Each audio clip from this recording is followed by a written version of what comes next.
কবরের জীবনটা আসল জীবন। বিশ্বনবী দোয়া করতেন, আল্লাহুম্মা ইন্না নাউযু বিকা মিন আযাবিল কবর। আল্লাহ, আমি আপনার কাছে কবরের আযাব থেকে পানাহ চাই, কবরের আযাব থেকে বাঁচতে চাই। এই কবরের মধ্যে অনেক ফিতনা হবে, অনেক সুয়াল হবে। কবরে প্রশ্ন আছে না নাই? কথা বলেন।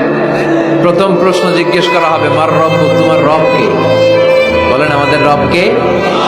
ওয়া মা দীনুক, তোমার ধর্ম কি? বিষ্ণুবীর চেহারা দেখিয়ে বলা হবে, তাআরিফু মান হাযা রাজুল, এই লোকটারে চিনো? আমরা কি বলবো? আমরা চিনি, উনি আমাদের প্রিয় রাসূল মুহাম্মদুর রাসূলুল্লাহ সাল্লাল্লাহু আলাইহি ওয়াসাল্লাম। এরপরে জিজ্ঞেস করা হবে, এগুলো কোত্থেকে শিখলা? আমরা বলবো, কোরআন থেকে।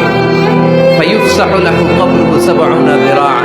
সুন্দর সুন্দর উত্তর করতে পারলে আপনার কবরটারে ৭০ হাত লম্বা করে দেয়া হবে। ইফতাহু লাহু বাবুন ইলাল জান্নাহ, জান্নাতের দিকে একটা দরজা লাগিয়ে